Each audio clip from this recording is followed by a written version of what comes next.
All right, let's get started here. Good morning, good afternoon. Can you guys hear me? I'm going to try and start this. Welcome, Carla. Welcome, Lisa. Awesome. I'm going to try and start this session with my my puppy free and outside of his crate. So, you know, I might be pausing this in a second. We'll see how he does. This is a trial period here. How are you guys doing today? How's your projects going? Any questions? And we'll begin it. I have a lot of time today, so you know, if you do have certain things that you want to share, we can definitely do that at the end here. Uh-oh. We got some frustration. Can't find the scissors tool. The scissors tool. You should be able to find that under your eraser tool. What's if you have a Mac, the shortcut key is letter C in Illustrator. Goes right to your, let me show you here real quick. Scissors tool in Illustrator. So if you see this eraser tool and hold down, you should be able to see your scissors tool right here if it's loaded into your toolbox. Good. There you go. Solve one problem there, right? You know, I was trying to find my pen tool that one time, you guys remember? My settings were all messed up. Sometimes that happens too. That's okay. So if that happens to you, just go up to the very top of your navigation bar, on the very top where the, you know, above your menu bar, and choose, usually it says essentials or something, choose that drop down menu and reset it. Sometimes it just needs to be reset. All right, well, we'll get into your questions here in a minute. I just wanted to go over a few things, and this might be a shorter lecture depending on how many people are in here, what we have to share and go over, because we did primarily go over a lot the last time that we met on Monday. So if you missed the lecture, we did go over, I showed some examples of students' work, package design of the box. And then we also went over your discussion. Seems like you guys are doing great on that. Good job, keep up the good work. And then the assignment 3, I started the demo on, and we actually ended it too. So today we're just gonna go over some review stuff, some information, and just kind of take a look at your assessment 3, just do an overview. And then I'm just gonna open it up to you guys. See if you guys have any questions, anything you want to look over. So welcome to week 3, live lecture 2. We are discussing analyzing client feedback, die-line problem solving. We can talk about that. 5 basic elements of design. We always kind of go back to, we'll be talking about the principles of design again as well. So visual hierarchy is what we're going to focus on a little bit more. So I think that's super important to know kind of how to do that in different ways. It's not just one way to do it. So that's kind of why it's nice to see different strategies and ways that you can do that as far as setting up proper hierarchy. Do principles of design play a role in visual hierarchy? We're going to talk about that, and creating visual hierarchy itself. So, all right, how many of you, have you guys had problems with visual hierarchy? Probably maybe not so much the focal point of your package design, but maybe when you got into the nitty-gritty details of the body copy, I see some of you guys struggling with kind of the information, so much information given to you guys. Some of you having issues and challenges with not knowing the proper size to have the body copy set at. And so, you know, there is an order to this information, and you want to make sure the order is set visually appropriately, so that the person who's viewing it isn't confused at what they're supposed to look at first, second, third, fourth. So the government, like for instance, the on your packaging, the government warning information isn't super important because it's one of those things that has to be on there, but You know, we don't, as designers, we see it as a nuisance because it's like, oh, we got to put that on there. So we want to make it super small. You know, it has to be on there. We want it to be readable, but we don't want it to be the first thing that you see. So, you know, for those of you who maybe made it more than, I'd say, 9-point type, you want to make sure you're taking care of that, making it smaller so it's not such a focal point. You know, and then there's smaller instances where maybe some of your visual aesthetics are getting in the way of the information. So it's taking away, it's just, you know, kind of these aesthetics are too much of a visual focal point where it's taking away from certain other elements. So kind of knowing the balance of how to subdue some of those aesthetics and, you know, have the eye kind of flow very easily is a challenge. It can be, especially with a lot of information.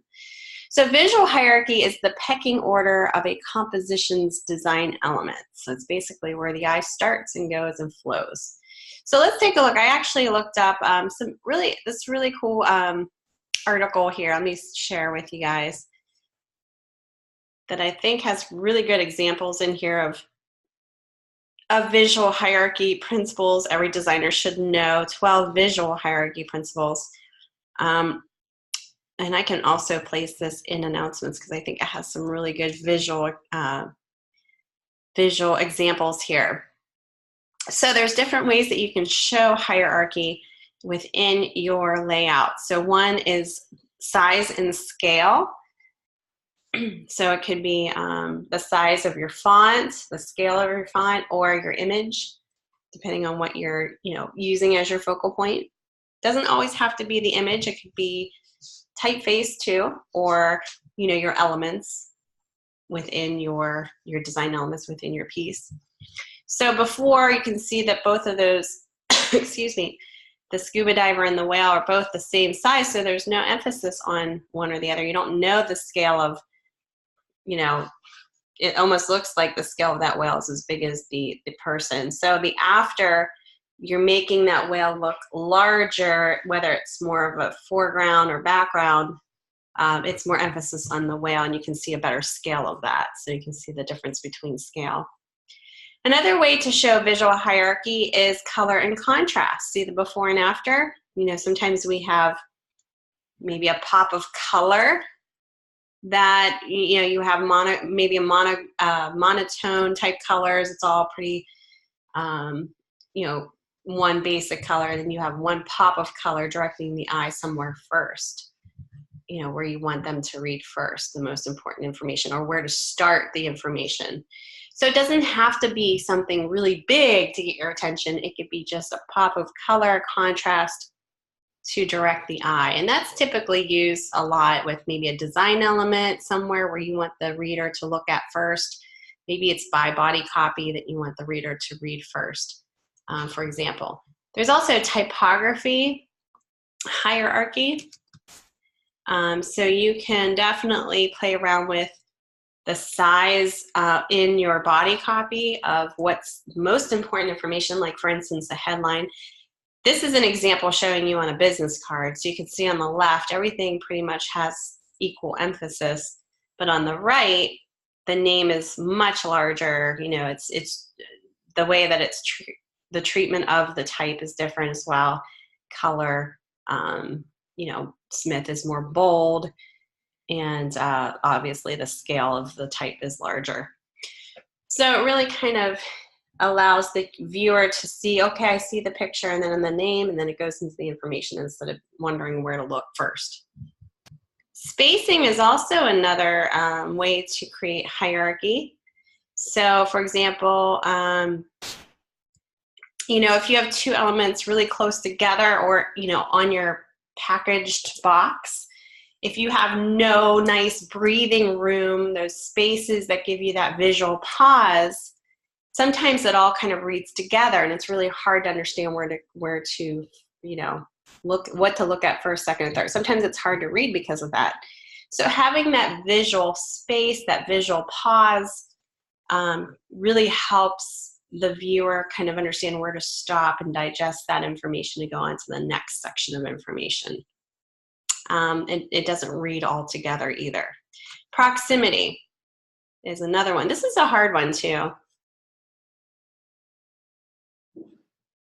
Yeah, the man and the plant are the same size. Yep. Uh-oh, I think my puppy got into something. Can you guys hold on 1 second? I'm gonna put him in the crate. I'll be right back.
All right, sorry guys. I went upstairs to find a paper party that my little puppy was doing upstairs in the bathroom.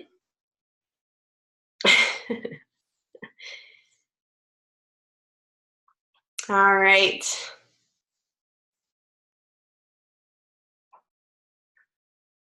Uh-oh, flu's in your house. That's not good. I think I just saw a posting from my one friend on Facebook that her son's sick again, the whole stomach flu thing. Ugh, that's like the worst.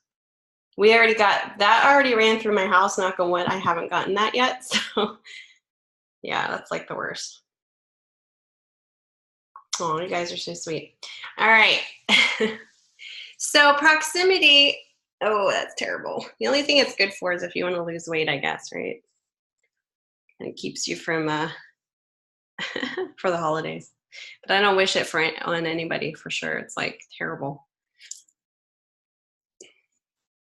All right, so proximity and hierarchy, you can see here, kind of pulling things together that need to be grouped together is important to be read together. Some of you guys had issues with this. This is a hard one. This is one of those design principles that will kind of eventually you'll kind of learn to do as you go forward and have more experience.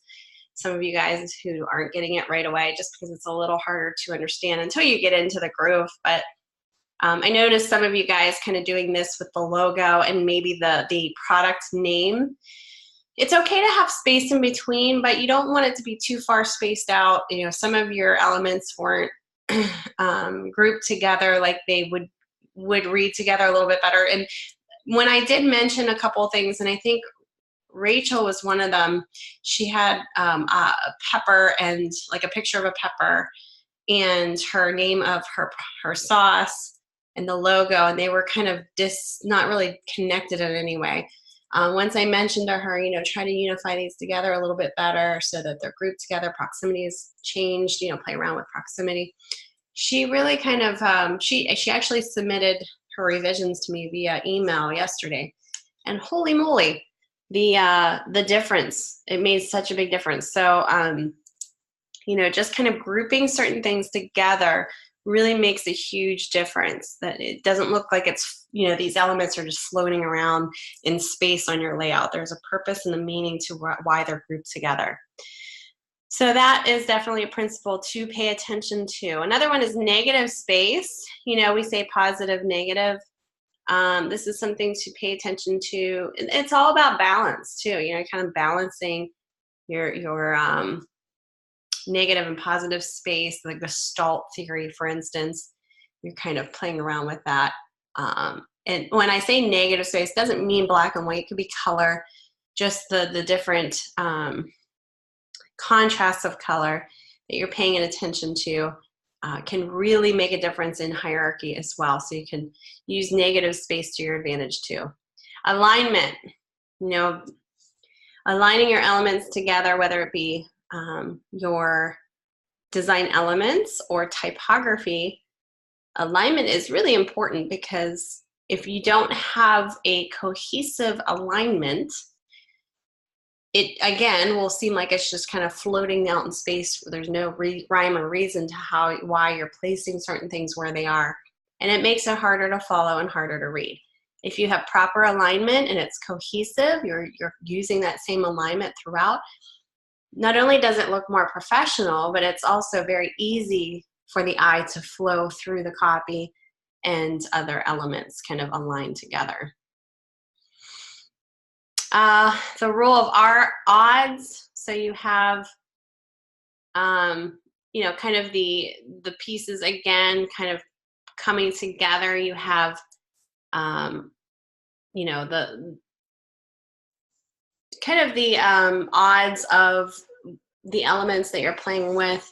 You have a lot of, like I said, in your package design, you do have a lot of elements that you're playing around with.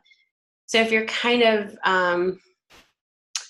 spacing them in a way that it's readable and easy to flow with the eye, you're kind of making it easier for the consumer to follow that information. So you have this kind of graphic image showing the accessories kind of being layered, but then you have the after, it's kind of all spaced apart.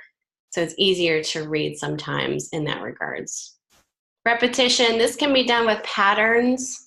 You know, a lot of you guys were playing around with this, maybe texture, something that's more subdued in the background. It could be even typography.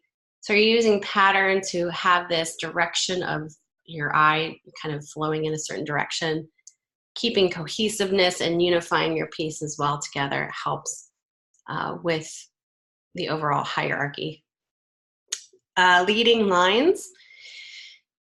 For instance, that one example I showed you with the lines leading up to the logo mark, this helps again with a focal point, you know, having the eye flow somewhere where you want them to the eye to go to. So you can kind of play around with that. Rule of thirds is also really interesting to play around with. So this is typically, well, you do it in design and photography, but the rule of thirds is anything that you want to be kind of the focal point and have a unique look to it and pull somebody's attention to, use the rule of thirds. So you have this grid structure. Instead of centering everything, sometimes that becomes almost like, you know, cliche when you're kind of centering everything. They say when you pull off to the side of the 1/3 of your layout, the more interesting that focal point becomes, whether it be typeface, whether it be an image, an element. So you're giving that focal point a more unique look to it. And it's kind of like the golden rule where, you know, like a seashell, when you're looking at it, there's a 1/3 area of that seashell that everything kind of comes into a perfect focal point. So it kind of gives it a little bit more of an interesting look to it. Perspective is also another one. So these are just some visual 12 visual hierarchy principles every designer should know. Just something to think about whenever you're playing around with your package designs, and that maybe that's something that you need to revisit too. I also have this really quick, almost, I'm not sure if this is one of the videos that you guys had in there. It might be, but I'm going to play this. It's a visual hierarchy principle of graphic design, just a really cute little kind of video that sums up everything that we just talked about.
cute little video there, just kind of summing up the things that we were talking about, some more extra things that we didn't talk about, so you got to see it visually. Any questions about that? Excuse me. All right. All right, so we always kind of bring up the principles of design. That's because we want to kind of, you know, brand this into your brains. Because it is the foundation of what we do. So we always go back to it just to make sure we are hitting upon and using the principles of design within all of our pieces. So they are all interconnected, and it's very rare to see only one principle being used at a time and expect a successful result. So they are all interconnected. If you know, you can't just say, oh, I just use one principle of design. It's probably you've used at least more than one. We talked about contrast. Again, just make sure you have enough contrast in your package design to establish visual hierarchy. And, you know, you kind of have, it's readable. Your body copy, for example, some of you had some problems with that. So make sure you have enough contrast. Repetition, again, and this can be repeating design elements, maybe consistent use of type, paragraph styles, colors, defined color palette, and shapes within your composition. It unifies your package design. So definitely make sure you're kind of following that principle as well. Alignment is super important too. It tightens the packaging design and eliminates the haphazard, messy effect which comes when items are placed randomly. You want to have some type of grid structure or alignment that you're following, so you're kind of organizing all of your information, because you have a lot of different elements going on with your package design and your label. Again, proximity, the basic purpose of proximity is to organize your package design. When several items are in close proximity to each other, they become one visual unit rather than several separate units.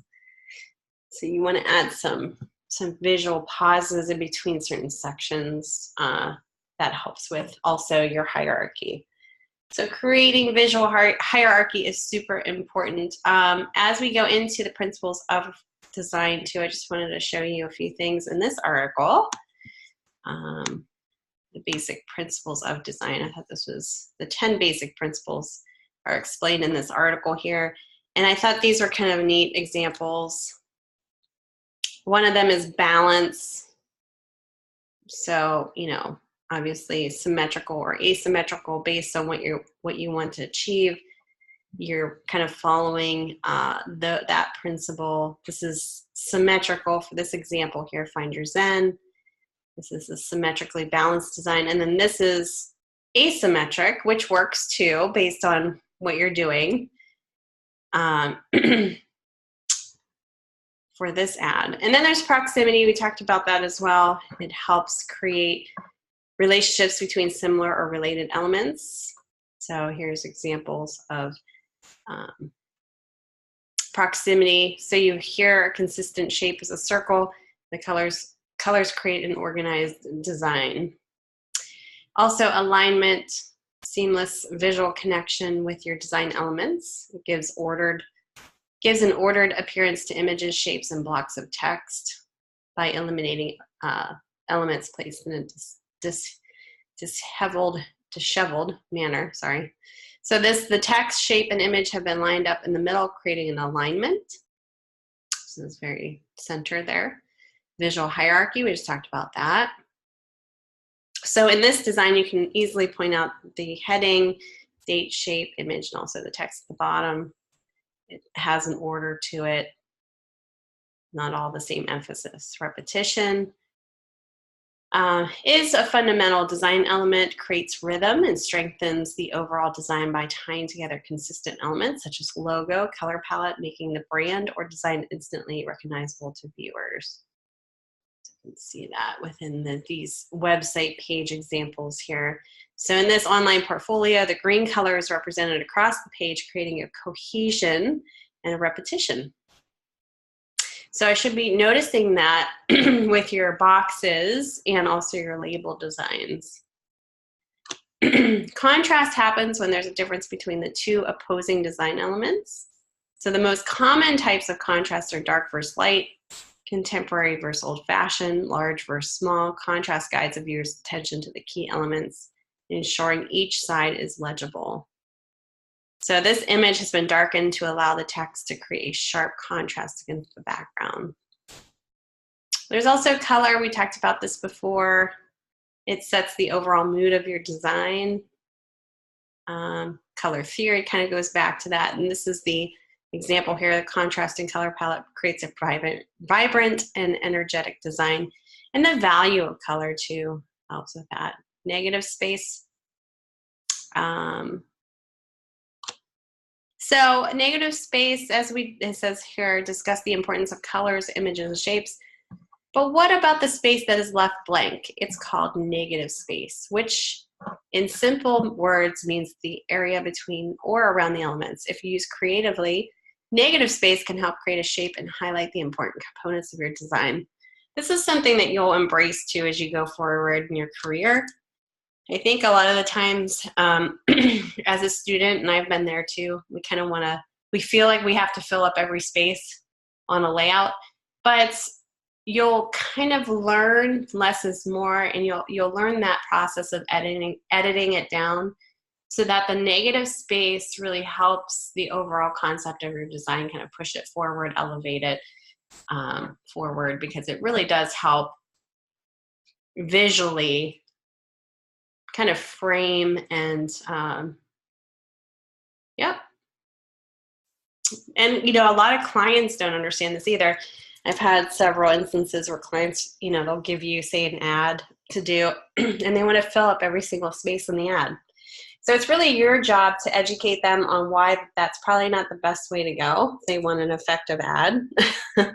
You want that balance so that the viewer's not looking at that and being scared off because there's just too much information. Have you ever seen those car ads, for example, in the back of a newspaper where it's just like all cluttered?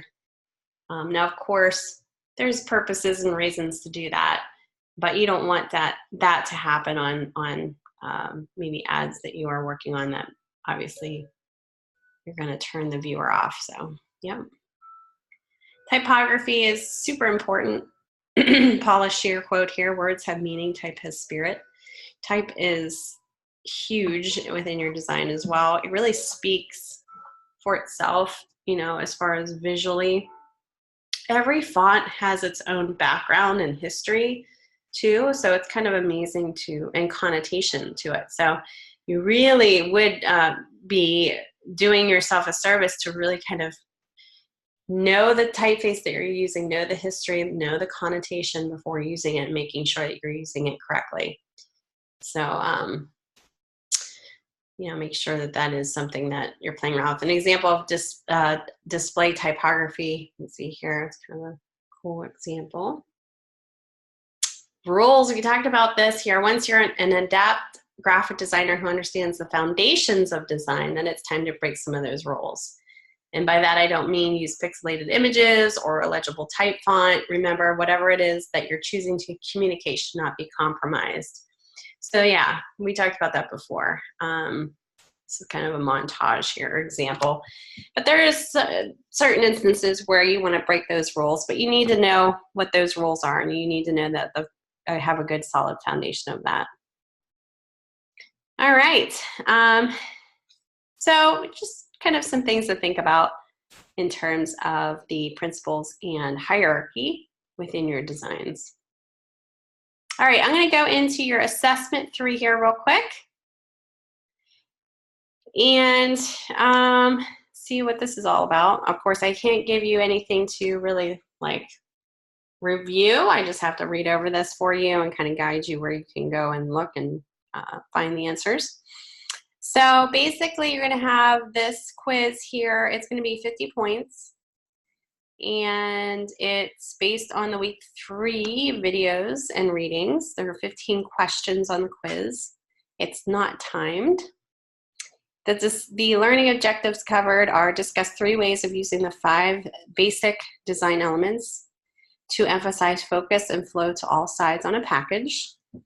Create a visual hierarchy that leads the end user to a logical order to all sides of a package. Create and develop an original concept that targets the end user, and then analyze client feedback and adjust to meet the content strategy goals.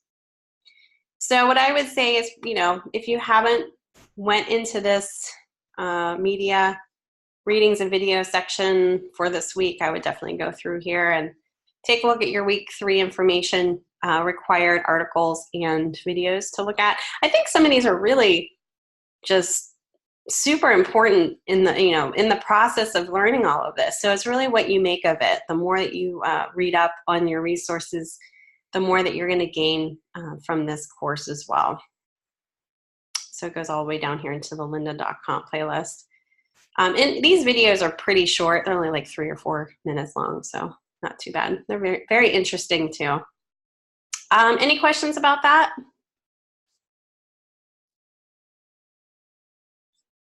Quiz, quiz, quiz. Lots of quizzes. All right. I am going to take a 5-minute break, and then I'm going to say, when we get back, if you want to share anything, go over anything, have any questions, we'll go ahead and open it up when we get back after the break. Does that sound good? All right. I'll meet you guys back here in 5 minutes.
All right, can you guys hear me? Okay. All right, so I'm going to open it up to you guys. If you have any questions, want to show any of your work, let me know. Type in the chat if you want to share your screen. If you want to review anything.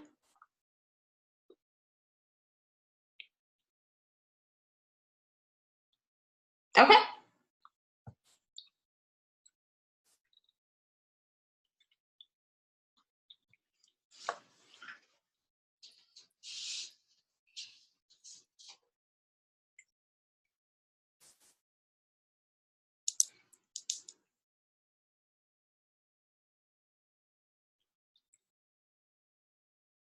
Okay, no problem, Carla.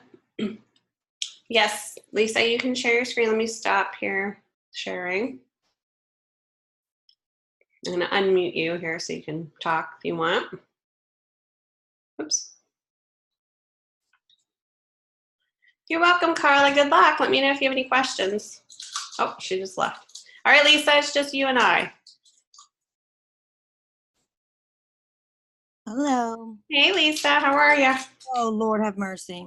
So, as you can see, I'm still, I was having, it was awful. Okay, so what I realized I did was, remember, I think I told you this the other day, is I had everything on my artwork Right. on the wrong thing. Right. So, I ended up deleting my artwork layer, and when I did, everything went away. Oh, no. Yeah, I was like, oh my God, I was flipping out. And Carla was like, because Carla and I were either on the phone or Zooming together or something. And she was like, go and do the, go to the top, edit and undo. Because I was like having a freak out moment. And so I guess my question is, all of these, okay, so all of these are on my artwork layer. How do I get them back to, except for this, which I don't even need that because I have this here. Mm-hmm. How do I get those? Because if I turn this off, see, Mm-hmm. everything goes away. Right. Except for, yeah. So, You don't want the texture on the artboard layer, is that what you're saying? no, I do, right? I do want this on. What layers do you, can you show me all of your layers? What you have? Not those, but just, yeah, click that arrow, die line, junior die line, template. Okay, and artwork. Okay. So what you want to do is click unlock it. Yeah, unlock and hide the die line layer.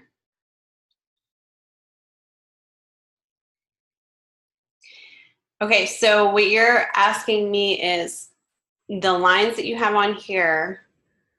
What's your question? Those lines shouldn't, these boxes should be on my die line, correct? Not necessarily, because I was going to have, what I did in my demo was I created the die line. Mm-hmm. And I had it on a separate layer like you did. And then I created an artwork layer, which is kind of like your die line, has shapes to it where you can fill it. So you want to lock the die line. If you ever need to go back and redo something, you can keep that die line for your own like guide. Okay. But you can use these shapes to combine all of your shapes together to place your image in. Kind of what I showed you on Monday. Yeah. So all I have on my die line layer is the guides and one line for whatever reason. Okay. Can you hide the artwork and show the die line layer? Oh, okay. So what I would do is I would go back, show your artwork layer, just select all just your lines that you know that you want on your die line layer. That would be all of it, right? Mm-hmm. Oops. And just do a Command-C. Okay. You have some like guides that you accidentally selected. See those red guides? You want to shift select those. So you're unselecting those. So shift, select. Okay.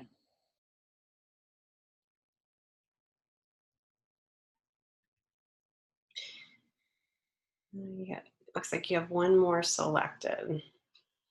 Something that's red. Zoom out. Just do a command negative. Something else is selected because it shows on your die line. Interesting. Okay. Well, let's just copy this. So command C. Okay. Oh, okay. Undo. Undo. I Um. see it. What's the red? Oh, what did I do? Oh my Lord. Is that what I just? What the hell am I doing? Sorry. That's okay. How do I You get? just deselected it. That's okay. Go back to show your artwork again. Okay. And lock your die line for now. Okay, now do select again. Should I just go in through all of them, each one? Just select it. Now that you have the die line locked, it shouldn't Okay. select anything from your die line layer. Okay, now do a command C. Okay. And then unlock your die line layer and then select the die line layer. And then do a command V.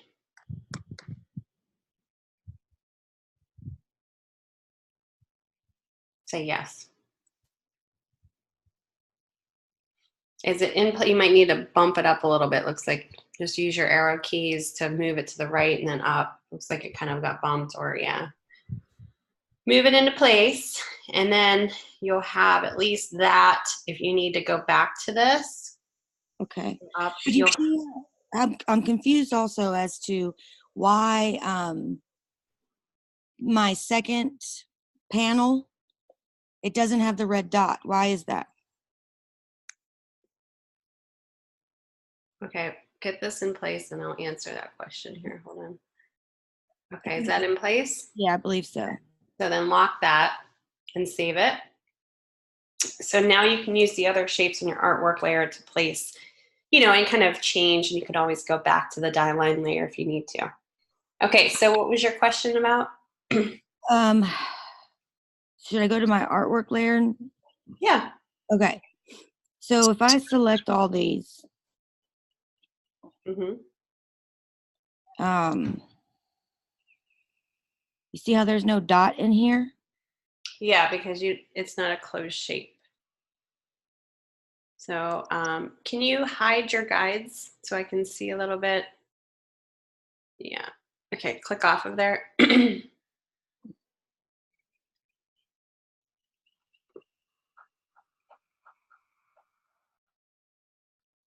So So when I was going to try to, put my texture over it uh-huh. and do the clipping mask or whatever, But it you have to make a shape first. So you have to make kind of what I showed you before, like using the shape builder tool. So select all of your artwork to the right with your selection tool. And we're going to use the shape builder tool to kind of merge everything together. So shape builder tool. oh, see, I should have taken notes. It's okay. Okay. You're going to click and drag into each element to kind of combine it. Yeah. And it depends. Some of your paths aren't closed, so I'm not sure if you're going to have issues with that. So go ahead. See, some of these aren't closed, like those two aren't closed. So you might need to close those. And it's because you were trying to make yeah, see, okay, let go and see. You're gonna have to zoom in to those areas that weren't closed, and you need to close those. So deselect off of there, click on your artboard.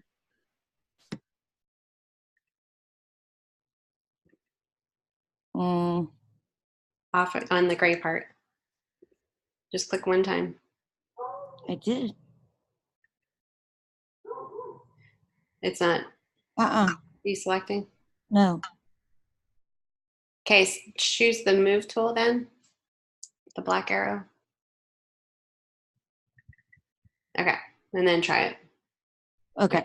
Okay, zoom in. Let's go to the top where you can see it's not closed. That first flap. This one?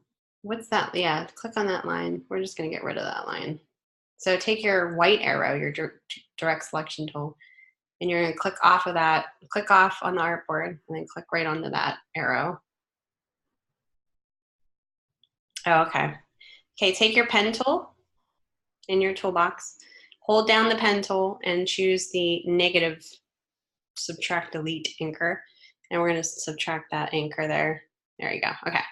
Now go to your regular pen where there's no, just the pen tool, there you go. And actually first you're gonna click off of that, deselect it. So take your direct selection tool, select that. And then you're gonna select the line to the right of the flap with that tool. The line here? No, next to it. Here? No, up. Nope, to the right. The flap. Oh, up here? Nope, to the right. Here. No, to the right. I'm going left. Here. The flap. The flap line right there. Select that. Okay, that needs to be closed. Zoom in on that. It's not a closed shape, and that's why it's not letting you use the shape builder tool. So now with that selected, take the pen tool and select, see that anchor point on the top? Yes. Hit that. And then go to the bottom where it ends. Shift, yeah, good. And then end it over there. So it's like a closed shape. Oh, it didn't. Make sure it's closed. It didn't do it. Okay, good. And that's all I have to do there? Yep, and then now if you take your selection tool and select that shape with your other shape, you can use the shape builder tool to merge that together. Okay.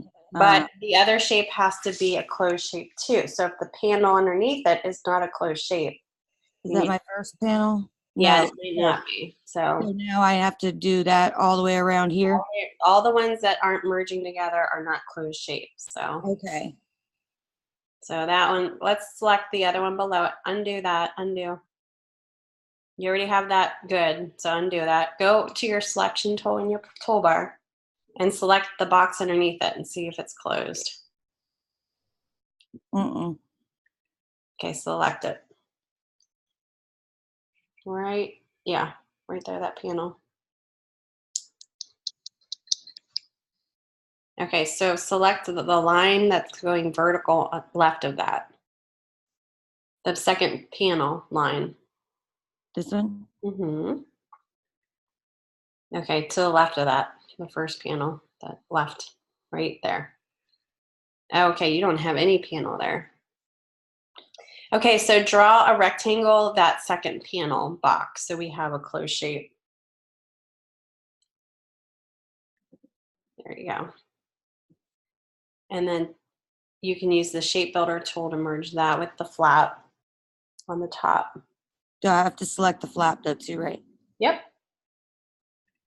And you'll just keep doing that with, your shape. Okay.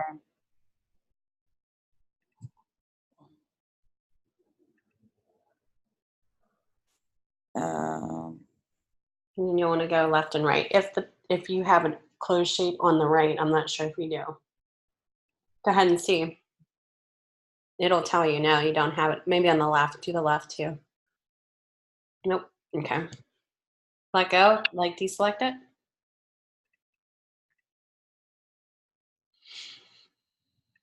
Why is it? Oh. It's okay.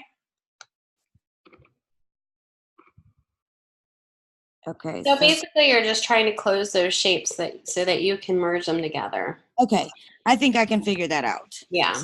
Okay, and then I can go in and take then I can select it all.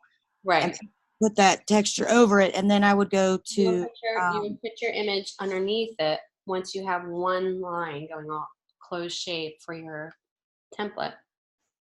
So you put your image behind your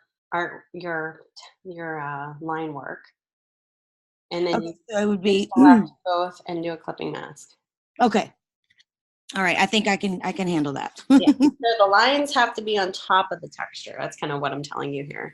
Okay, okay. So when I place my texture and go to Send it back. transfer, arrange, and put to back. Yeah.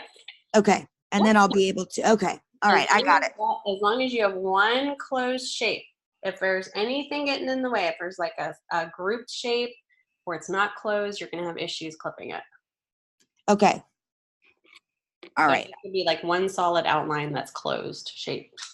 Okay. I It's think a little different in what you're doing because you are kind of clip masking this image into your entire template. So not everyone's going to be doing it this way. Okay. But you're kind of, it's just easier, I think, to get it very unified, and you're not kind of placing in each section panel of your image. Right. Okay. That makes sense. Yes, it does. It's going to take a little bit more work. Of course it. Do you see what I do? I do it to myself. Hey, it's okay. I self-sabotage all the time. It drives me insane. But you know what? It makes you're learning more because of that. Yeah, process. true. Mm-hmm. I always learn the hard way too. I always do it like the long way, and then Yeah. I mess it up doing something that I was trying to avoid. But then I learn from that, and I don't do it again. Right. Oh, go me. So it looks like you just have some work to just get those shapes kind of, Together. combined together. So that'll be the challenge there. Did you have any other questions? So is this how far you got because of your layer issue that you had? Yes. Okay. Yep. So I think I'll be good to go from once I get this done. Okay. And don't forget, you can put a solid shape exactly the same size as your image texture, have a very dark, sample a dark color from it, and then put that behind your image, and then you can put a transparency on your image where you're not showing the full saturation of your image. You can kind of dial that down so that texture, if you're placing type over it, it might be easier to read. Yeah, so you had told me to put this down to, like 25, I think. Yeah, but if you want it to have that dark look, you're going to have to place another shape behind it with a similar color in the actual image. If you don't, it'll be like a light pink. Oh, okay, I got you. Show the background, you know what I mean? Yes, I do. Yeah. So I could just once I get these all merged together, I can just take my a eyedropper tool, whatever, and find a color. Put it. Okay, perfect. Yeah. Awesome. If you want a darker color to show through, whatever's underneath, it's going to show through. So if you don't do that, it's going to be a light pink. Right. Okay, I got you. Yeah. Perfect. Yeah. Okay. Well, thank you so much. I feel a little better. How's your label coming along? Do you have? No, I didn't because I wanted to get this. This done? Okay. Yeah. I think once you have this done, Will be it'll easy. all flow together. Yes. Yeah. Yep, I agree. One of those, like once you're done with the logo, everything else kind of goes with it after that. Right. Right. Okay. Awesome. All right. I appreciate it. You're welcome. I'm just gonna. Any other questions or concerns or anything? If you have any questions going through this process and you're having issues, Lisa, just let me know. Okay, I will. All right. Same with everybody else, but yeah, that's what I'm here for. I'm here to help you guys. Okay, thank you so much. All right. You have a great day. Thanks for meeting. Absolutely. And have a good good luck. Thank you. All right. All right, talk to you later. Okay. Bye-bye. Bye.